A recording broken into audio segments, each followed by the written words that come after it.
الكريم.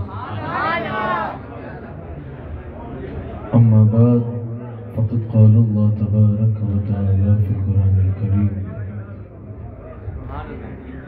أعوذ بالله من الشيطان الرجيم، بسم الله الرحمن الرحيم.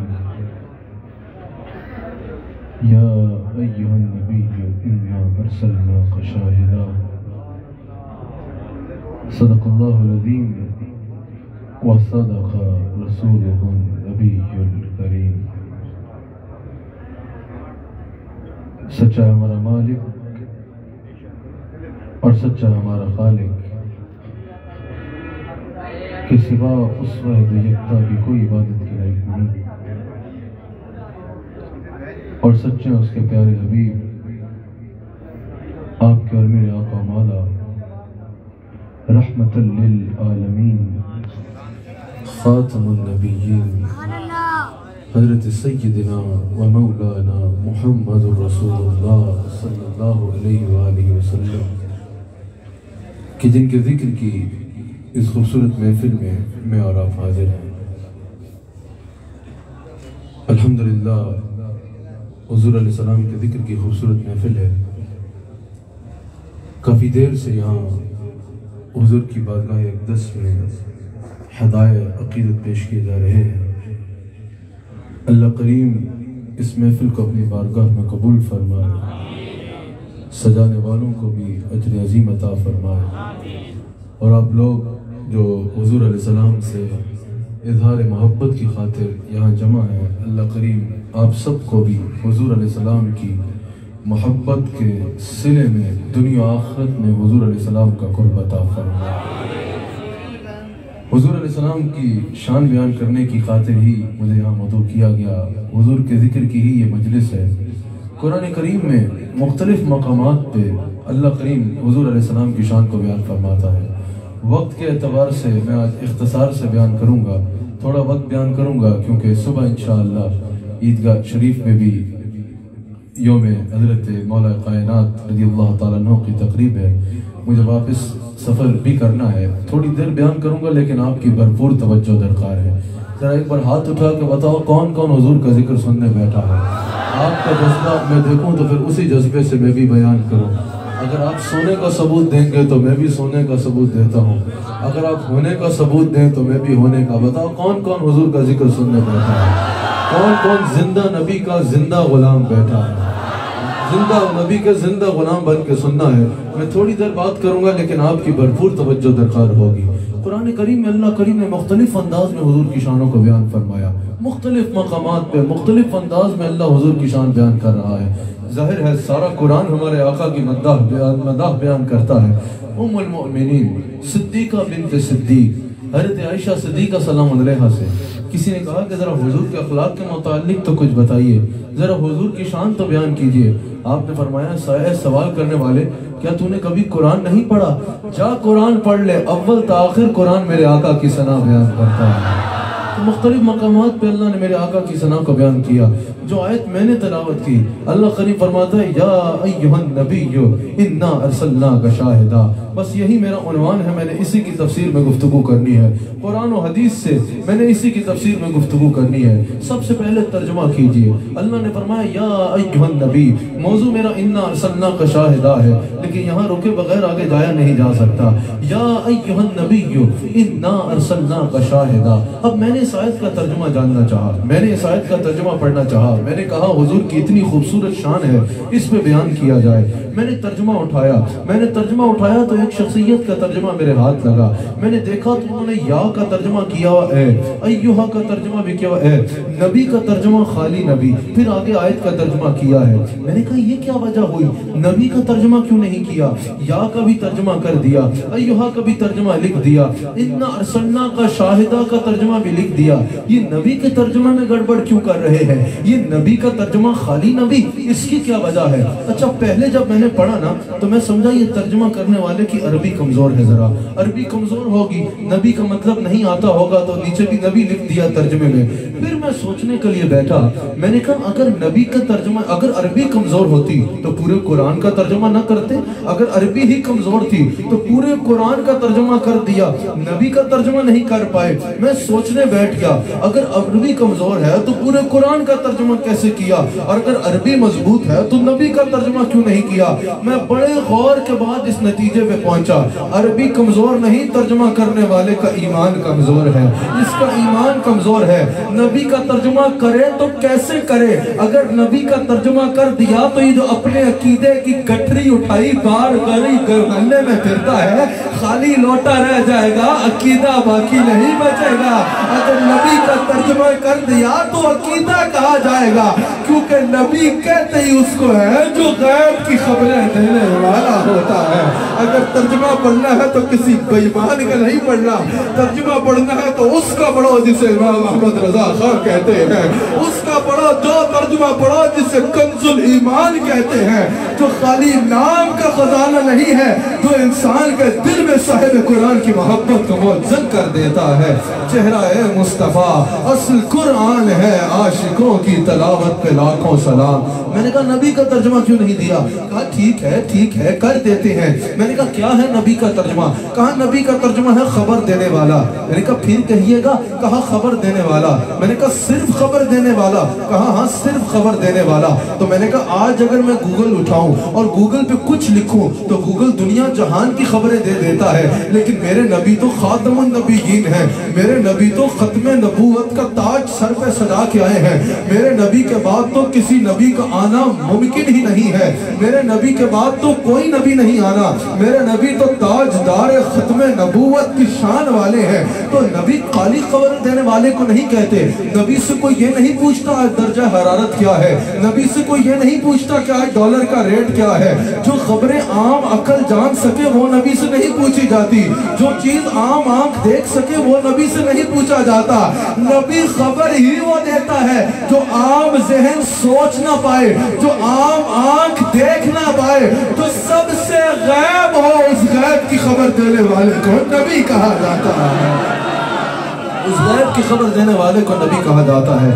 اعلیٰ حضرت نے ترجمہ کیا یا ایوہ النبی، اے میری غیب کی خبریں دینے والے حبیب۔ اچھا یہ یاد رکھیے گا، ہم جب علم غیب بیان کرتے ہیں نا تو بعض لوگ کہتے ہیں، یقیناً علماء جلوہ گر ہیں، بعض لوگ کہتے ہیں کہ بھئی یہ حضور علیہ السلام کا علم غیب ہم نہیں مانتے، معاذ اللہ۔ تو ہمارے لوگ جس بات میں کہہ جاتے ہیں کہ تم نہ ماننے والے تو کل کی پیداوار ہو۔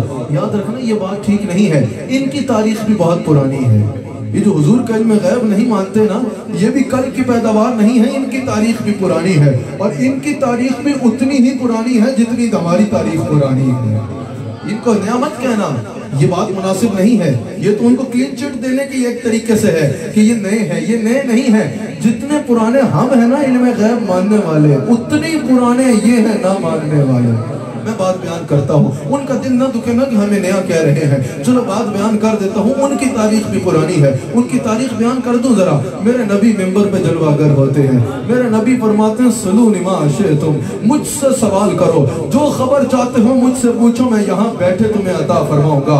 اس وقت عرش آسمان سے اوپر کی خبر چاہتے ہو میں یہاں بیٹھے دے دوں گا، اس وقت دنیا کے کسی مقام کی خبر چاہتے ہو میں یہاں بیٹھے دے دوں گا، جو ہو گیا اس کے بارے میں جاننا چاہتے ہو میں یہاں بیٹھے بتاؤں گا، جو ہونا ہے اس کے بارے میں جاننا چاہتے ہو میں یہاں بیٹھے بتاؤں گا، قیامت کے میدان کے بارے میں جاننا چاہتے ہو میں یہاں بیٹھے بتاؤں گا، قیامت کے بعد کے بارے میں جاننا چاہتے ہو میں یہاں بیٹھے بتاؤں گا۔ حضور نے فرمایا سلونی ما شئتم، سوال کرنا تمہارا کام ہے، گویا کہ جواب دینا میرا کام ہے، جو سوال کرنا ہے مجھ سے کرو میں تمہیں جواب دوں گا۔ اچھا بعض منافق تھے، اسی مجلس میں بیٹھتے تھے، اسی مسجد میں بیٹھتے تھے، ظاہراً داڑیاں بھی تھی، جبے بھی تھی، دستاریں بھی تھے، سب کچھ تھی، اسی مسجد میں بیٹھتے تھے۔ غور سے سننا، منافق تھے، بیٹھتے مسجد نبوی میں تھے، مسجد نبوی میں بیٹھتے تھے، رومال بھی ہوں گے، جبے بھی ہوں گے، سب کچھ تھا۔ جب رسول اللہ نے یہ فرمایا نا کہ مجھ سے سوال کرو، ہر چیز کی خبر تمہیں یہاں بیٹھے عطا فرماؤں گا، ہر چیز جاننے والا ہوں، وہ منافق باہر نکلے، گلی میں بات شروع کر دی، کہا دیکھو ذرا، کہتے ہیں سب کچھ جانتا ہوں، سب کچھ جانتے ہیں تو ہمیں نہیں جانتے، کہہ رہے ہیں میں ہر غیب جانتا ہوں۔ اگر اتنا ہی غیب جاننے والے ہیں تو یہ ہمیں پہچانتے کیوں نہیں کہ ہم جاسوس ہیں؟ یہ ہمیں پہچانتے کیوں نہیں کہ ہم بس ڈرامہ کرتے ہیں، دل سے محبت نہیں کرتے؟ رسول اللہ ممبر پہ تشریف لاتے ہیں، فاطمہ کے بابا ممبر پہ آتے ہیں، حسنین کے نانا ممبر پہ آتے ہیں، علی المرتضیٰ کے آقا ممبر پہ آتے ہیں، ابو بکر صدیق کبیر و مرشد ممبر پہ آتے ہیں، فرماتے ہیں فلاں بن فلاں منافق ہے، اٹھے نکلے میری مجلس سے، فلاں بن فلاں منافق ہے، اٹھے نکلے میری مجلس سے، فلاں بن فلاں منافق ہے، اٹھے نکلے میری مجلس سے۔ مصطفیٰ نے فرمایا میں پردے رکھنے والا ہوں، لیکن اگر تمہیں یہ پسند نہیں ہے تو سنو، تم کہتے ہو میں تمہیں نہیں جانتا، میں تمہارے باپ کو بھی جانتا ہوں۔ ارے تم کیا ہو؟ میں تو اس کو بھی جانتا ہوں جو سب سے پہلے جنت میں جائے گا،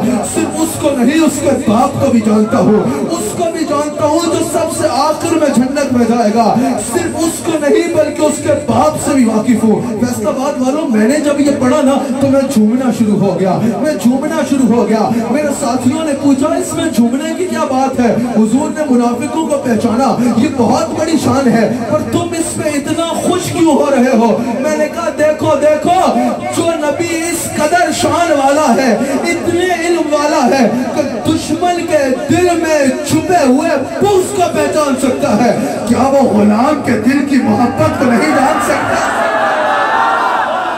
کیا وہ غلام کے دل کی محبت کو نہیں جان سکتا؟ اعلیٰ حضرت نے کہا تم بات کیا کرتے ہو، رسول کو علم نہیں ہے؟ اعلیٰ حضرت فرماتے ہیں کہ جب اللہ نے فرمایا نا، امام احمد رضا خان بریلوی رحمت اللہ علیہ، آپ نے علم غیب مصطفیٰ پہ رسالہ لکھا، یہ آیت اس میں لکھی، کہا اللہ نے فرمایا وَعَلَّمَكَ مَا لَمْ تَكُنْ تَعْلَمْ، اے میرے حبیب علیہ السلام ہم نے آپ کو سکھا دی ہر وہ چیز جو آپ نہیں جانتے تھے۔ اعلیٰ حضرت کہتے ہیں بڑی غور کرنا، سنیو تمہارا عقیدہ قرآن اور حدیث سے ثابت ہے، اللہ کا شکر کیا کرو، ہم نے عقیدہ لاہور سے پہلے یا بعد کسی بازار سے نہیں لیا، ہم نے عقیدہ کسی سڑک پہ خوار ہو کے نہیں لیا، ہم نے عقیدہ کہیں ماتھے رگڑ کے نہیں لیا، الحمدللہ ہم نے عقیدہ لیا ہے تو رب کے قرآن سے لیا ہے اور مصطفیٰ کے فرمان سے لیا ہے، مصطفیٰ کے فرمان سے لیا ہے۔ رسول اللہ صلی اللہ علیہ وآلہ وسلم کی شان کو بیان فرماتے ہوئے اللہ کریم نے فرمایا نا وَعَلَّمَكَ مَا لَمْ تَكُنْ تَعْلَمْ، میرے حبیب علیہ السلام ہم نے آپ کو سکھا دی ہر وہ چیز جو آپ نہیں جانتے تھے۔ اب یہاں غور سے سنیو، اعلیٰ حضرت امام احمد رضا خان بریلوی رحمت اللہ علیہ فرماتے ہیں کہ اللہ نے فرمایا میرے حبیب میں نے آپ کو سکھا دیا وہ سب کچھ جو آپ نہیں جانتے تھے۔ اگر کوئی پوچھے رسول اللہ پڑھنا لکھنا جانتے تھے؟ اللہ فرماتا ہے میں نے سکھایا جو نہیں جانتے تھے۔ اگر کوئی کہے رسول اللہ دلوں کے چھپے ہوئے حالات سے واقف ہے، اللہ فرماتا ہے میں نے سکھایا جو نہیں جانتے تھے۔ اگر کوئی رہے رسول اللہ غیب کے علم جانتے ہیں، اللہ کہتا ہے میں نے سکھایا جو نہیں جانتے تھے۔ اگر کوئی پوچھے رسول اللہ ماضی یا مستقبل کا حال جانتے ہیں، اللہ فرماتا ہے میں نے سکھایا جو نہیں جانتے تھے۔ اعلیٰ حضرت کہہ رہے ہیں کہ اللہ نے وَعَلَّمَكَ مَا لَمْ تَكُنْ تَعْلَمْ کہہ کے علم مصطفیٰ کی ذمہ داری خود لے لی۔ اب جو رسول کے علم پہ اختلاف کرے گا وہ رسول کے سیکھنے پہ نہیں، وہ رب کے سکھانے پہ اختلاف کر رہا ہے۔ وہ یہ نہیں کہہ رہا کہ رسول نے کم سیکھا، وہ کہہ رہا ہے رب نے کم سکھایا۔ کہا اگر ایمان والے ہونا چاہتے ہو تو یہ مان جاؤ یہ دیوار سے آگے اور پیچھے کیا ہے، ما کانا وما یکون کی تمام خبریں اللہ نے حاملہ کے لال کو عطا فرما دی۔ سر عرش، میں بھی ایک شعر پڑھ لوں، میرے سے بھی شعر سن لیں گے۔ سر عرش پر اے آپ کی گزر، دل فرش پر ہے آپ کی نظر۔ اعلیٰ حضرت نے کہا تم کہتے ہو رسول اللہ یہ جانتے ہیں یا وہ جانتے ہیں یا نہیں جانتے؟ اعلیٰ حضرت کہتے ہیں ملکوت و ملک میں کوئی شے، ملکوت و ملک میں کوئی شے نہیں وہ جو آپ پہ آیا نہیں، ملکوت و ملک میں کوئی شے۔ یہ تو ہوا یا ایھا النبی، میرا موضوع آگے ہے، میں اس پہ کچھ کلام کرنا چاہتا ہوں۔ اللہ نے فرمایا یا ایھا النبی، اے میری غیب کی خبریں دینے والے حبیب علیہ السلام، انا ارسلناک شاہدا، ہم نے آپ کو شاہد بنا کر مبعوث فرمایا۔ اب شاہد کہتے ہیں گواہ کو. اے میرے حبیب علیہ السلام، اے میری غیب کی خبریں دینے والے حبیب علیہ السلام، اِنَّا أَرْسَلْنَاكَ شَاهِدًا، ہم نے آپ کو شاہد یعنی گواہ بنا کر مبعوث فرمایا. اب امام راغب اصفہانی المفردات میں کہتے ہیں کہ شاہد کے لیے یعنی گواہ کے لیے دو چیزوں کا ہونا ضروری ہے. ان دو میں سے ایک بھی کم ہو جائے تو وہ گواہ نہیں ہو سکتا، اس گواہ کی گواہی قابل قبول نہیں ہے. کہا کہ اسی طرح یعنی حضور کو شاہد ماننے کے لیے بھی دو چیزوں کا ہونا ضروری ہے. سمجھ آئی؟ امام راغب اصفہانی کہہ رہے ہیں اللہ نے رسول اللہ کو شاہد بنایا یعنی گواہ بنایا. گواہ کے لیے دو چیزوں کا ہونا ضروری ہے. المفردات میں وہ کہتے ہیں الحضور مع المشاہداتی، گواہ کے لیے دو چیزوں کا ہونا ضروری ہے. الحضور مع المشاہداتی، کہ گواہ جب کی گواہی دے رہا ہے، جہاں کی گواہی دے رہا ہے، جس کی گواہی دے رہا ہے وہاں حاضر ہو. سمجھ آئی؟ گواہ جب کی گواہی دے رہا ہے، جس مقام کی گواہی دے رہا ہے، جہاں کی گواہی دے رہا ہے وہاں حاضر ہو. صرف حاضر نہ ہو بلکہ مشاہدہ کرے. سمجھ آئی؟ گواہ صرف حاضر نہ ہو بلکہ مشاہدہ بھی کرے، اپنی آنکھ سے دیکھے، کان سے سنے جس چیز کی گواہی دے رہا ہے. اب سب سے پہلے اللہ نے رسول، اب سوال آتا ہے کہ رسول اللہ کس کے گواہ ہیں؟ گواہ کے لیے کیا چیزیں ضروری ہیں؟ الحضور مع المشاہداتی، جس دور کی گواہی دے رہا ہے اس دور میں ہونا ضروری ہے، جس مقام کی گواہی دے رہا ہے اس مقام پر ہونا ضروری ہے، جس واقعے کی گواہی دے رہا ہے اس واقعے کو اپنی آنکھ سے دیکھنا ضروری ہے، تب اس کی گواہی قابل قبول ہوگی. اب مفسرین کہتے ہیں بڑی خوبصورت بات ہے. مفسرین کہتے ہیں اللہ نے رسول اللہ کو شاہد بنایا تو کس پر شاہد بنایا؟ گواہ ہے تو کس کے گواہ ہے؟ کہا سب سے پہلے رسول اللہ کی یہ شان ہے شاہد اللہ، اللہ نے رسول اللہ کو اپنی وحدانیت کا گواہ بنایا ہے. اللہ نے رسول اللہ کو اپنی وحدانیت کا گواہ بنایا ہے. یہ فقط ہمارے آقا علیہ السلام ہیں جو اللہ کی وحدانیت کے چشمدید گواہ ہیں.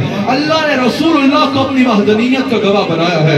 حضرت آدم علیہ السلام نے کہا لا الہ الا اللہ، لیکن اگر پوچھو کہ دیکھا ہے تو انہوں نے دیکھا نہیں ہے. حضرت نوح علیہ السلام آئے، کہا لا الہ الا اللہ، پوچھنے والوں نے پوچھا دیکھا؟ کہا دیکھا نہیں ہے. پھر ایک نبی آتے ہیں کہتے ہیں لا الہ الا اللہ، پوچھنے والوں نے پوچھا دیکھا؟ کہا نہیں، آواز آئی تھی، اس نے آواز سے کلام کیا ہے. پھر ایک نبی آتے ہیں کہتے ہیں لا الہ الا اللہ، پوچھنے والوں نے پوچھا دیکھا؟ کہا نہیں، اس نے پردے میں رہ کے کلام کیا ہے. پھر ایک نبی آتے ہیں کہتے ہیں لا الہ الا اللہ، پوچھنے والوں نے پوچھا دیکھا؟ کہا نہیں، اس نے فرشتے کے ذریعے کلام کیا ہے. حضور سے پہلے کم و بیش 1,24,000 انبیاء تشریف لائے، سب نے کہا لا الہ الا اللہ. پوچھنے والوں نے پوچھا دیکھا؟ کوئی نہ کہہ سکا کہ ہم نے دیکھ رکھا ہے. اللہ کے جتنے فرشتے ہیں کسی سے پوچھو کہ اللہ کو دیکھا، کوئی یہ نہیں کہہ سکے گا کہ ہاں دیکھ رکھا ہے. ہر نبی تشریف لائے، ہر ایک سے لوگوں نے پوچھا اللہ کو دیکھا، کوئی یہ نہ کہہ سکا کہ دیکھ رکھا ہے. میرے مصطفیٰ تشریف لاتے ہیں، فرماتے ہیں لا الہ الا اللہ. ترمذی میں موجود ہے، جب پوچھا دیکھا؟ فرمایا ہاں، رأیت ربی فی احسن صورت، میں وہ ہوں جس نے رب کو دیکھا بھی ہے اور بڑے سونے انداز میں دیکھا. گواہ ہو ہی ہو سکتا ہے جس نے آنکھ سے دیکھا ہو.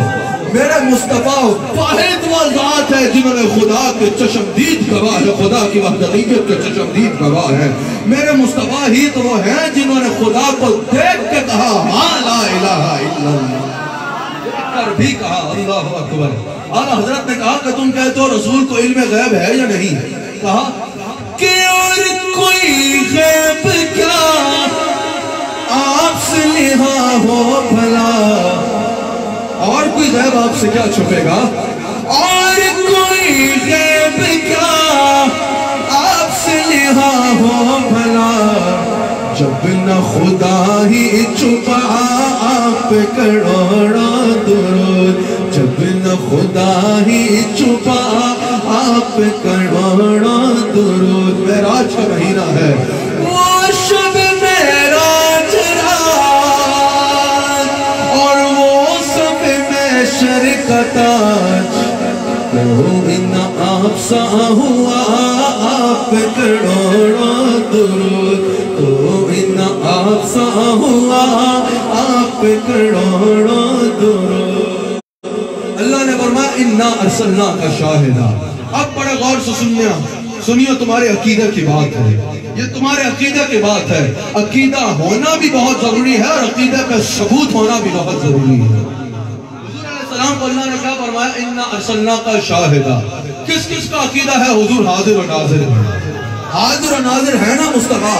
سنو کیسے حاضر و ناظر ہے. اللہ نے فرمایا انا ارسلناک شاہدا، ہم نے آپ کو شاہد یعنی گواہ بنا کر مبعوث فرمایا. اب شاہد کے لیے میں نے بتایا کہ شاہد کے لیے دو چیزوں کا ہونا ضروری ہے. الحضور مع المشاہدہ، حاضر بھی ہو اور مشاہدہ بھی کرے. اس کو کہتے ہیں حاضر بھی ہو اور ناظر بھی ہو. اب سوال یہ ہے اور رسول اللہ کس کس کے گواہ ہیں؟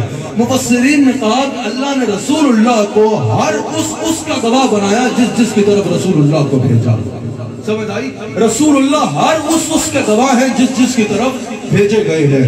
اب کوئی نبی آئے ایک خطے کے لیے، کوئی نبی آئے ایک قبیلے کے لیے، کوئی نبی آئے ایک ملک کے لیے، کوئی نبی آئے ایک قوم کے لیے، اور ہر نبی آئے ایک وقت کے لیے، ایک وقت کے لیے. اور حضور کی حدیث ہے، حضور فرماتے ہیں لا یعدوہا، وہ اس سے تجاوز نہیں کر سکتے تھے.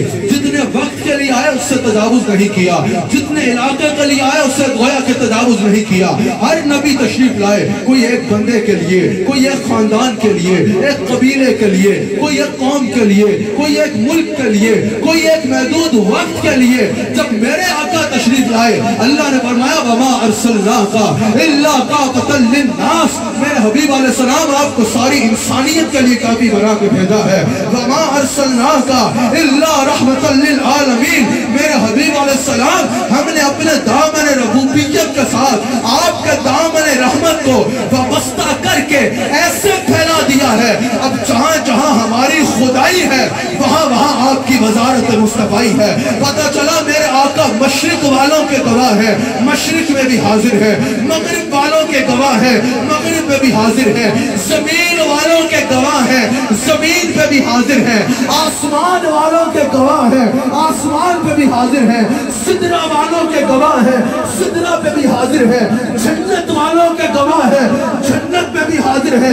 یہی تو وجہ ہے امام علی نور الدین حلبی صاحب تفسیر حلبی کہتے ہیں کہ اہل ایمان کا یہ عقیدہ ہے کہ موجودات عرش سے لے کے تحت الثری تک روحانی طور پہ مصطفیٰ ہر مقام پہ حاضر بھی ہے اور ناظر بھی ہے.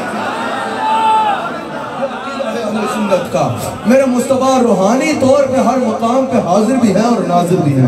میں نے کہا تھا میں نے بات مختصر کرنی ہے، اس لیے آج حاضر ناظر ہیں یا نہیں اس پر دلیلیں نہیں دوں گا. یہ تو ہر کوئی آپ کے آگے بیان کرتے ہیں. اللہ علماء اہل سنت کو علماء حق ہیں، ان کو سلامت رکھے.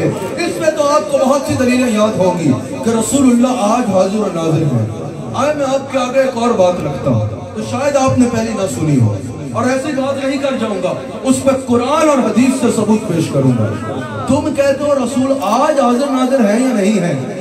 سنو، میرے مصطفیٰ تب بھی حاضر و ناظر تھے جب رسول اللہ کا میلاد بھی نہیں ہوا تھا. حضور کی اصل نور ہے. یہ کم و بیش 1400 سال پہلے حضور لباس سے بشریت کے ساتھ آئے ہیں، لباس سے بشریت کے ساتھ کم و بیش 1450 سال قبل آئے ہیں. ورنہ حضور علیہ السلام نور بن کے ہر نبی کے دور میں حاضر بھی تھے اور ناظر بھی تھے. اس پر میں ثبوت پیش کرتا ہوں. اللہ کریم نے فرمایا انا ارسلناک شاہدا. یہاں اگر علماء بیٹھے ہیں تو یہاں جو کاف ضمیر ہے وہ ذوالحال ہے. جیسے اگر کوئی کہے رأیت زیدن راکبا، میں نے زید کو دیکھا اس حال میں کہ وہ سوار تھا. اب اگر کوئی یہ کہے گا نا رأیت زیدن راکبا، میں نے زید کو دیکھا اس حال میں کہ وہ سوار تھا، تو اگر اب یہاں کوئی سوار کرے گا نا کہ زید فیصل آباد سے سوار ہوا یا جھنگ سے سوار ہوا، تو اس کا مطلب کہ اس کی گرامر کمزور ہے. اگر کوئی سوال کرے گا کہ زید دائیں جانب سے سوار ہوا یا بائیں جانب سے سوار ہوا، اس کا مطلب سوال کرنے والے کی گرامر کمزور ہے. کیونکہ کہنے والا یہ نہیں کہہ رہا کہ میں نے زید کو سوار ہوتے دیکھا، کہنے والا کہہ رہا ہے رأیت زیدن راکبا، میں نے زید کو دیکھا اس حال میں کہ وہ سوار تھا. یہ جملہ بتا رہا ہے میں نے ابھی دیکھا لیکن زید پہلے کا سوار تھا. اللہ نے فرمایا انا ارسلناک شاہدا. یہاں کاف ضمیر اسی طرح ذوالحال ہے. اللہ نے یہ نہیں فرمایا فیصل آباد والوں کہ آپ کو بھیجنے کے بعد 40 سال بعد آپ کو کوئی مقام ملا اور 40 سال بعد آپ حاضر و ناظر ہوئے. کہا نہیں انا ارسلناک آپ کو حاضر و ناظر بنا کے بھیجا۔ یعنی آپ لباس سے بشریت کے ساتھ ابھی آئے ہیں، حاضر و ناظر آپ پہلے سے تھے۔ اس پہ قرآن کی ایک آیت اور بخاری کی ایک حدیث سے ثبوت پیش کرتا ہوں۔ اللہ کریم فرماتا ہے میرے حبیب علیہ السلام وہ کیا ہی حال ہوگا۔ اللہ کریم قرآن کریم میں ارشاد فرماتا ہے میرے حبیب علیہ السلام کیا ہی حال ہوگا جب ہم ہر امت کو لائیں گے ایک گواہ کے ساتھ، جب ہم ہر امت کو لائیں گے ایک گواہ کے ساتھ۔ یہ اللہ قرآن میں فرما رہا ہے میرے حبیب علیہ السلام کو کیا ہی حال ہوگا جب ہر امت کو لائیں گے ایک گواہ کے ساتھ اور سب کے حق میں آپ کی گواہی قبول کریں گے۔ اب حدیث بخاری ہے، حضور فرماتے ہیں جب قیامت کے دن جب امتوں سے پوچھا جائے گا نا، پہلے آپ نے آیت سن لی نا، یہ واقعہ کیا ہے؟ ہر امت کو لائیں گے ایک گواہ کے ساتھ اور پھر سب کے حق میں آپ کی گواہی قبول کریں گے۔ اب حدیث بخاری سنو، حضور فرماتے ہیں کہ قیامت کے دن جب امتوں سے پوچھا جائے گا نا کہ سیدھے کیوں نہیں ہوئے، تو وہ جواب دیں گے کہ یا اللہ تیرے نبیوں نے تو ہم تک پیغام پہنچایا ہی نہیں، ہم تک تو تیرے نبیوں نے پیغام ہی نہیں پہنچایا، ہم کیسے سیدھے رستے پہ آتے، ہم تک تو پیغام پہنچے ہی نہیں۔ جھوٹ بولیں گے کہ تیرے نبیوں نے تو ہم تک پیغام پہنچایا ہی نہیں۔ اللہ نبیوں سے پوچھے گا کیا تم نے پیغام پہنچایا؟ حالانکہ اس کو پوچھنے کی ضرورت نہیں ہے، لیکن یہ سبب ہے کہ دکھائے گا خدا شان حبیب ورنہ محشر کے بپا کرنے میں رکھا کیا ہے۔ اللہ نبیوں سے پوچھے گا کہ کیا تم نے ڈیوٹی پوری نہیں کی، تم نے پیغام نہیں پہنچایا جو ہم نے دیا تھا لوگوں تک؟ سب نبی عرض کریں گے یا اللہ ہم نے تیری دی ڈیوٹی پوری کی، تو جانتا ہے ہم نے پیغام پہنچایا۔ اللہ فرمائے گا تمہارے پاس کوئی گواہ ہے؟ اللہ نبیوں سے پوچھے گا کیا تمہارے پاس کوئی گواہ ہے؟ سب نبی یک زبان ہو کے کہیں گے یا اللہ خاتم النبیین محمد رسول اللہ ہمارے گواہ ہیں اور ان کی امت۔ اب ظاہر امت نے تو حضور کے بتانے بھی گواہی دی ہے نا، بات حضور کی ہے، یا اللہ تیرے نبی خاتم النبیین محمد رسول اللہ ہمارے گواہ ہیں۔ حضور فرماتے ہیں میں سب کی گواہی دوں گا، یہ بخاری میں موجود ہے، اور پھر میری گواہی سب کے حق میں قبول ہوگی۔ حدیث تو یہاں مکمل ہوئی، میں سوال کرنا چاہتا ہوں۔ اچھا مثال کے طور پہ آپ کو سمجھانے کے لیے آسان کرو، اگر میں کہوں کہ آج سے 4 سال پہلے میں فیصل آباد آیا، یہ واقعہ ہوا، لوگ پوچھیں تمہارے پاس کوئی گواہ ہے؟ میں کہوں ہاں بالکل گواہ ہے۔ لوگ پوچھیں کہ کہاں ہے گواہ؟ میں بولوں گا میری بیٹی نالین فاطمہ ہے، وہ میری گواہ ہے۔ لوگ بولیں گے اچھا یہ بتاؤ بیٹی کی عمر کیا ہے؟ میں بولوں گا عمر 4 سال ہے۔ وہ بولیں گے عقل کو ہاتھ مارو، 4 سال کی بچی 5 سال پرانی گواہی کیسے دے گی؟ میں نے کہا کیوں نہیں دے سکتی؟ کہا پیدا 4 سال پہلے ہوئی ہے تو 5 سال پرانی گواہی کیسے دے گی؟ میں نے کہا اچھا تو دنیا میں 1400 سال قبل آئے ہیں، گواہی موسیٰ کی دیں گے، گواہی ابراہیم کی دیں گے، گواہی اسماعیل کی دیں گے، گواہی داؤد کی دیں گے، گواہی ابراہیم کی دیں گے، گواہی عیسیٰ کی دیں گے، تو پتا چلا 1400 سال پہلے لباس سے بشریت کے ساتھ آئے ہیں، ان کی اصل نور ہے، نور بلکہ یہ ہر نبی کے دور میں حاضر بھی تھے اور حاضر بھی تھے، نور بلکہ ہر نبی کے دور میں یہ حاضر بھی تھے اور ناظر بھی تھے۔ ایک اور حدیث بخاری رکھتا ہوں یہ سمجھانے کے لیے، بخاری میں موجود ہے، حضور علیہ السلام فرماتے ہیں حضرت موسیٰ علیہ السلام اور آدم علیہ السلام کا ڈائلاگ ہوا، یہ حدیث بھی بخاری کی ہے، حدیث بخاری ہے۔ حضرت موسیٰ علیہ السلام نے حضرت آدم علیہ السلام سے کہا کہ حضور آپ وہ دانا نہ کھاتے نہ یہ سارا مسئلہ ہوتا، سارے جنت ہی چوندے، تو یہ دانا کھاتا تو سارے نو اتنے آنا پھر۔ بخاری میں موجود ہے، حضور فرماتے ہیں آدم علیہ السلام نے موسیٰ علیہ السلام کو ایسا جواب دیا کہ ان پہ غالب آ گئے۔ اب یہاں حدیث تو ہوئی مکمل، لیکن بخاری کا بہت بڑا شعر ہے، امام بدر الدین عینی اس حدیث کی تشریح کرتے ہوئے کہتے ہیں کہ یہ بات تو ٹھیک ہے کہ آدم علیہ السلام سے سوال ہوا، موسیٰ علیہ السلام نے سوال کیا، آدم علیہ السلام نے جواب دیا۔ امام بدر الدین عینی کہتے ہیں سوچنے کی بات یہ ہے یہ ملاقات ہوئی کب؟ سمجھ آ رہی ہے؟ وہ کہتے ہیں سوال یہ ہے یہ ملاقات ہوئی کب؟ سوال یہ ہے یہ ملاقات ہوئی کہاں؟ آدم علیہ السلام کے قبر مبارک میں جانے اور موسیٰ علیہ السلام کی پیدائش میں بہت بڑا گیپ آتا ہے، اور حضور فرما رہے ہیں موسیٰ علیہ السلام نے آدم علیہ السلام سے سوال کیا، آدم علیہ السلام نے موسیٰ علیہ السلام کو جواب دیا۔ بدر الدین عینی کہتا ہے یہاں یہ بات نہیں ہے کہ یہ بات آسمانوں کی ہے، کیونکہ سوال ہی دنیا دنیا میں آنے کے متعلق ہے. پتا چلا یہ بات دنیا میں آنے کے بعد ہوئی ہے. بدر الدین عینی کہتے ہیں, یہ بخاری کا اہداف میں سب سے بڑا شارح ہے. بدر الدین عینی نے کہا سوال یہ ہے ملاقات کب ہوئی اور ملاقات کہاں ہوئی. بدر الدین عینی کہتے ہیں اگر یہ بات دور موسیٰ کی ہے تو پتا چلا کہ اللہ کے نبی آدم کی یہ شان ہے, قبر میں جانے کے بعد بھی دنیا میں حاضر و ناظر ہے. اور اگر یہ بات دور آدم کی ہے تو اللہ کے نبی موسیٰ کی یہ شان ہے کہ دنیا میں آنے سے پہلے بھی روحانی طور پہ دنیا میں حاضر و ناظر ہے.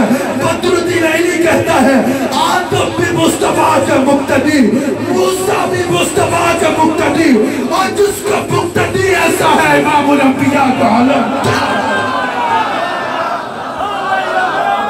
مقتدی ایسا ہے, مقتدی ایسا ہے تو امام الانبیاء کا عالم کیا ہوگا. خدا کی قسم میرا مصطفیٰ روحانی طور پہ ہر مقام پہ حاضر بھی ہے اور ناظر بھی ہے. شفا شریف میں قاضی عیاض مالکی حدیث نقل کرتے ہیں. اچھا میری تقریر ہے وہ الحمدللہ قرآن حدیث سے ایک لمحہ بھی باہر نہیں جاتی. قاضی عیاض مالکی شفا شریف میں نقل کرتے ہیں, کہا کہ حضور سلام کرنے کے فضائل بیان کر رہے ہیں. جب بھی کسی کو دیکھو سلام کیا کرو, بلکہ آج کی محفل سے آئیے پیغام بھی لیتے جاؤ. حضور نے فرمایا سلام کرنے میں پہل کرو. حضور سے بڑا تو کائنات میں کوئی نہیں ہے, خدا کی ساری خدائی میں حضور کے برابر تو کوئی نہیں ہے نا. حضور تو سب سے بلند ہے نا. صحابہ کہتے ہیں ہماری کوشش ہوتی ہمیشہ کہ ہم حضور کو پہلے سلام کر ڈالیں. کبھی ہمیں یہ موقع نہیں ملتا حضور سلام میں پہل کر ڈالیں. اگر کوئی بچہ بھی سامنے جاتا حضور اس کو سلام میں پہل کر ڈالیں. آج ہمارا یہ معاملہ ہے یا نہیں کہ کوئی بھی سامنے آیا ہم انتظار کرتے ہیں وہ سلام کرے تو ہم جواب دیں. حضور فرماتے ہیں سلام میں پہل کرو. اچھا کئی لوگ ہم سے پوچھتے ہیں کہ بھئی تکبر ہے اندر, ختم کرنا ہو تو کیا طریقہ ہے. طریقہ سن لو. ہمارے مشائخ نقشبند کہتے ہیں کہ اگر تکبر ختم کرنا ہو سلام میں پہل شروع کر دو. تمہارے سامنے تمہارا بیٹا آئے سلام کرو, تمہارے سامنے تمہارا ملازم آئے سلام کرو, تمہارے سامنے تمہارا ڈرائیور آئے سلام کرو. گھر سے نکلو کوئی اللہ کا بندہ اگر مسلمان مومن ہو اور جھاڑو دے رہا ہو سویپر ہو تو اس کو حقیر نہ سمجھنا. حضور فرماتے ہیں حبیب اللہ ہاتھ سے کام کرنے والا اللہ کا دوست ہوتا ہے, اس کو سلام میں پہل کرو. جس کو دیکھو سلام میں پہل کرو. یہ کام کرتے جاؤ تکبر سیدھے سے ختم ہو جائے. اور میں حضور کی شان بیان کر رہا ہوں. حضور نے فرمایا سلام کرنے میں پہل کرو.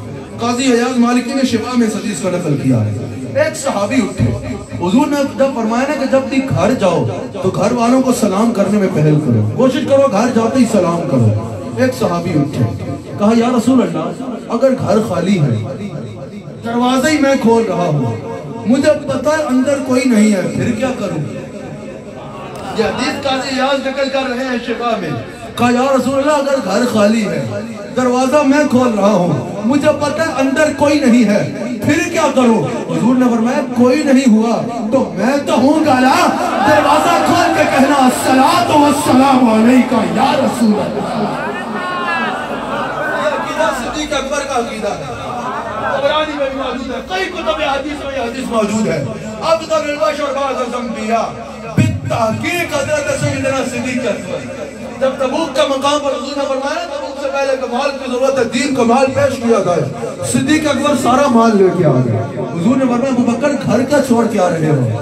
بھائی جان خالی مسجد ابو بکر صدیق لکھ دینے سے تم صدیق اکبر کے غلام نہیں بنو گے, بلکہ غلام تب بنو گے جب اس کے ممبر میں وہ عقیدہ بیان کرو گے جو صحابہ کرام کا عقیدہ ہے. میں نوکر صحابہ کا ضرور بنو لیکن خالی نعروں سے نہیں بنو گے, عقیدہ وہ رکھو جو نبی کے صحابہ کا عقیدہ تھا. حضور علیہ السلام کا صحابی صدیق اکبر کا حضور نے پوچھا ابو بکر گھر کیا چھوڑ کے آ رہے ہو, جواب پتہ کیا تھا. صدیق اکبر نے کہا ابقیت اللہ و رسولہ, یا رسول اللہ گھر میں اللہ کا چھوڑ کے آ رہا ہوں اور آپ کا چھوڑ کے آ رہا ہوں. کوئی پوچھے ابو بکر صدیق رسول اللہ تو سامنے بیٹھے ہیں اور آپ کہہ رہے ہو گھر میں رسول کو چھوڑ کے آ رہا ہوں. صدیق اکبر کا عقیدہ بتا رہا ہے جس میں مبارک کے ساتھ رسول اللہ گنبد خضرا میں جلوہ گر ہے, لیکن روحانی طور پہ مصطفیٰ ہر مقام پر حاضر بھی ہے اور ناظر بھی ہے. شرعی معنی سن لیجئے پھر بات کو اختتام کرتے ہیں. حاضر ناظر کا شرعی معنی یہ ہے کہ حضور علیہ السلام جسم مبارک کے ساتھ اپنے محل مبارک میں اپنی قبر انور کے اندر جلوہ گر ہیں، لیکن روحانی طور پہ مصطفیٰ علیہ السلام ہر مقام پر حاضر بھی ہیں اور ناظر بھی ہیں۔ اور کیسے حاضر ہیں؟ جیسے حضور فرماتے ہیں میں ساری دنیا کو ایسے دیکھتا ہوں جیسے تم اپنی ہتھیلی کو دیکھتے ہو۔ حضور ساری دنیا کے، ساری کائنات کے معاملات کو اس طرح دیکھ رہے ہیں جس طرح ہم ہتھیلی کو دیکھتے ہیں۔ ایک وقت میں ساری کائنات حضور کے سامنے ہے، ایک وقت میں حضور ساری کائنات کو دیکھ رہے ہیں۔ جب کوئی جہاں سے پکارے حضور چاہیں تو نظر سے کام بنا دیں، حضور چاہیں تو دست مبارک پہنچا کے کام بنا دیں۔ یہ بھی یاد رکھنا، حضور جہاں چاہیں ہاتھ پہنچا کے مدد فرما سکتے ہیں۔ مسلم میں حدیث ہے نا، حضور نماز پڑھا رہے ہیں، نماز پڑھاتے پڑھاتے ہاتھ کو یوں کرتے ہیں اور پھر یوں کر لیتے ہیں، پھر یوں کرتے ہیں، پھر یوں کر لیتے ہیں۔ مسلم میں موجود ہے، صحیح صحابہ نے پوچھا یا رسول اللہ یہ آج آپ نے جو نماز میں عمل فرمایا یہ کیا ہے؟ یعنی یقیناً یہی وجہ ہوگی یا رسول اللہ کہ ہم بھی یہ شروع کر دیں؟ حضور نے فرمایا نہیں، میں جب نماز پڑھا رہا تھا نا تو میں نے دیکھا کہ جنت میں ایک انگوروں کا گچھا ہے، پہلے سوچا تمہارے لیے لے آؤ۔ اب میری طاقت میں سب سے پہلے میرا ہاتھ ہے، ٹھیک ہے، ایک مقام کے بعد میری ہاتھ کی طاقت ختم، پھر میری زبان ہے، ایک حد تک زبان کی طاقت جائے گی، آواز جائے گی، آنکھ ہے، ایک پہلے ہاتھ ہے، پھر میری سماعت ہے، پھر میری طاقت میں کیا آئے گا؟ سماعت ہے۔ اب یہاں سے یہ بات کریں گے میں آسانی سے سن لوں گا، مجمع کے آخر سے کوئی بولے گا مجھے غور سے سننا پڑے گا، اگر کوئی بیلوں دور سے بولے گا تو جتنا چلاتا رہے میری سماعت کی قوت بھی ختم۔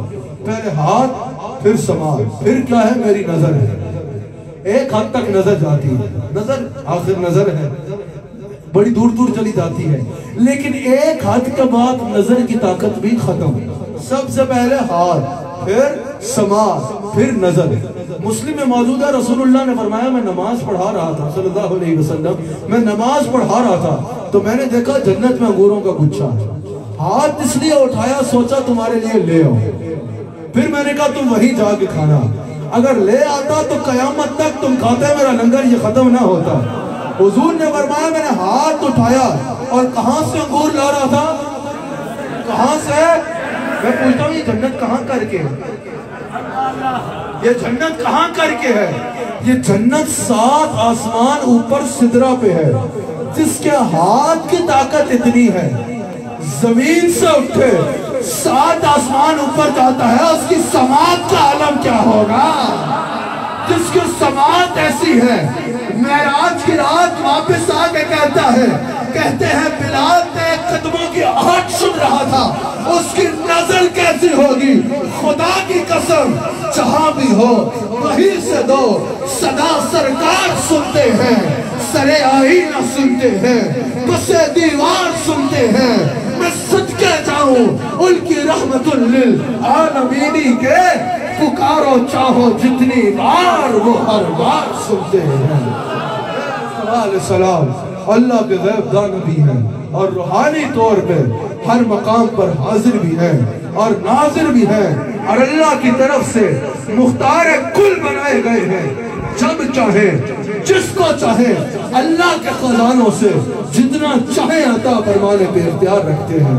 اللہ کریم اس محفل کو اپنی بارگاہ میں قبول فرمائے، اللہ کریم سجانے والوں کے مقدر کو سجا ڈالے۔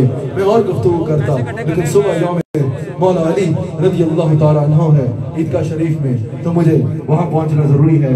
اللہ آپ کی محبتوں کو اپنی بارگاہ میں قبول فرمائے، اللہ آپ سب پہ اپنے فضل و کرم اور رحمتوں کے تمام دروازے کھول دے۔ سید صاحبان جنہوں نے اس محفل کو سجایا اللہ ان کے مقدر کو سجا ڈالے۔